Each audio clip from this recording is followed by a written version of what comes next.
योगी मंत्रिमंडल का कुल हासिल ये है कि उनका बुलडोजर उन्हीं पर चला दिया गया है।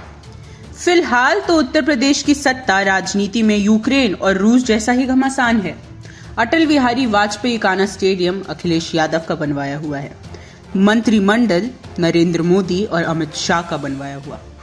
योगी मंत्रिमंडल का कुल हासिल ये है कि उनका बुलडोजर उन्हीं पर चला दिया गया है, कुचल कर रख दिया गया है योगी को उन्हीं के बुलडोजर से। 10 मार्च को नतीजा आया और 15 दिन लग गए शपथ ग्रहण में। इस देरी से ही मैं समझ गई थी कि योगी के हाथ पांव बांधने की एक्सरसाइज चल रही है। गड़बड़ कल से ही दिखाई दे रही थी। कल जब विधायक दल की बैठक लोक भवन में नेता चुनने के लिए हुई, तब योगी तनाव में दिख रहे थे। लगातार योगी के भाषण में जोश नहीं, औपचारिकता थी। हरदम ऊर्जा से भरे रहने वाले योगी कल से ही चेहरे पर थकान लेकर घूम रहे थे और आज जब उनके 52 सहयोगियों ने शपथ ली तो उनके तनाव की प्यास के छिलके परत दर परत खुलते दिखे। और हद तो तब हो गई जब शपथ के बाद ग्रुप फोटो सेशन हुआ। बीच में मोदी के एक बगल राज्यपाल आनंदीबेन पटेल और दूसरे बगल योगी। यहां तक तो ठीक था, पर आनंदीबेन पटेल के बगल में केशव प्रसाद मौर्य पीछे से आकर एक मर्यादा दूरी रख के खड़े हो गए। लेकिन योगी के बगल में ब्रजेश पाठक जिस तरह अशोभनीय ढंग से योगी को चाप कर खड़े हुए थे, वह बहुत अपमानजनक था। ये दृश्य देखकर निरहुआ का एक गाना याद आ गया, चलेला जब चाप के बाबा के बुलडोजर।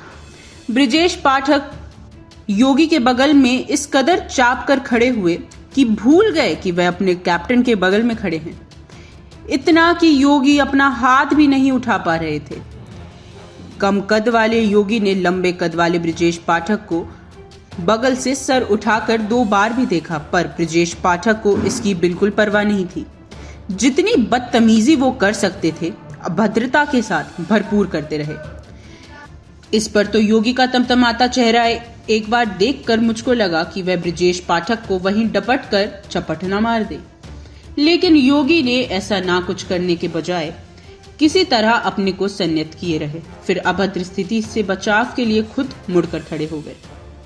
180 डिग्री से हटकर 90 डिग्री पर खड़े हो गए। आप खुद देख लीजिए इस तस्वीर में कि क्या कोई मुख्यमंत्री शपथ लेने के बाद ऐसे भी कहीं ग्रुप फोटो खिंचवाता है।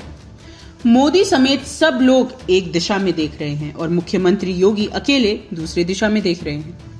चेहरे पर हर्ष नहीं, हताश है।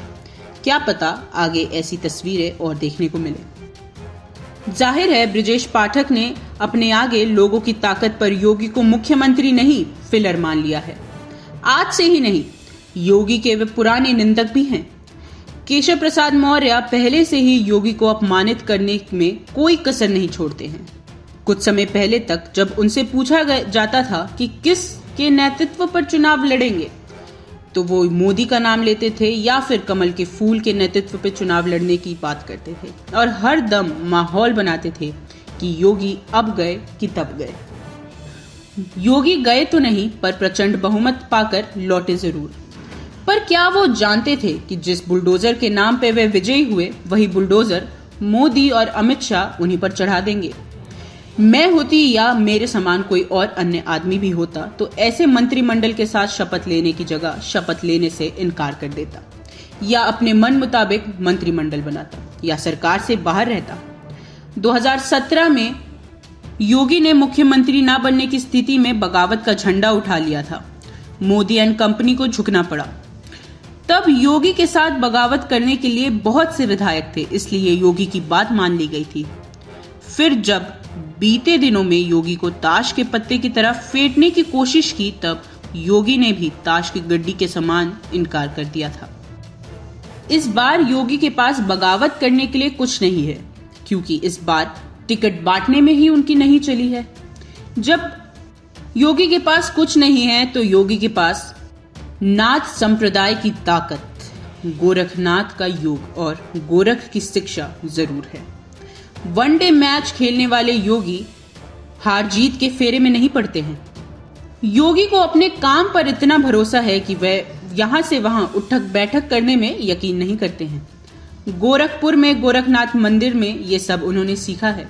लोग जानते हैं कि योगी आदित्यनाथ गुरु गोरखनाथ के नाथ संप्रदाय से आते हैं। वह गोरख जो अपने गुरु मछेंद्र नाथ को भी उनके विचलन पर अवसर आने पर चिताते हुए कहते हैं, जाग मछेंद्र गोरख आया। योगी अपनी राजनीति में भी यही सूत्र अपनाते हैं। पर हाई कमान के नाम पे जो मंत्रिमंडल योगी को मिला है, उसमें योगी के मन के 2-4 लोग ही हैं। उनकी पसंद का तो एक भी नाम नहीं है। ये देखना दिलचस्प होगा कि ऐसी बेमान मंत्रिमंडल के साथ योगी कैसे शासन और प्रशासन साथ पाते हैं।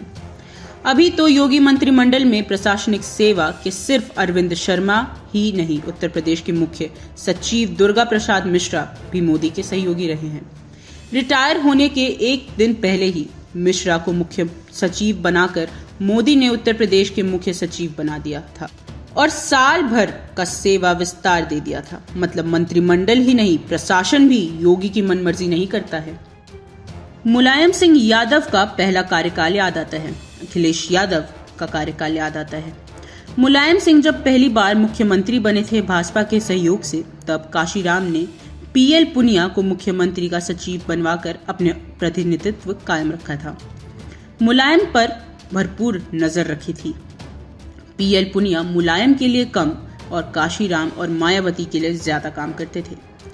इस तरह जब अखिलेश यादव मुख्यमंत्री बने तो मुलायम ने अखिलेश पर नजर रखने के लिए अखिलेश के सचिव अनीता सिंह को बनवाया। अनीता सिंह मुलायम के लिए काम करती थी, अखिलेश के लिए नहीं।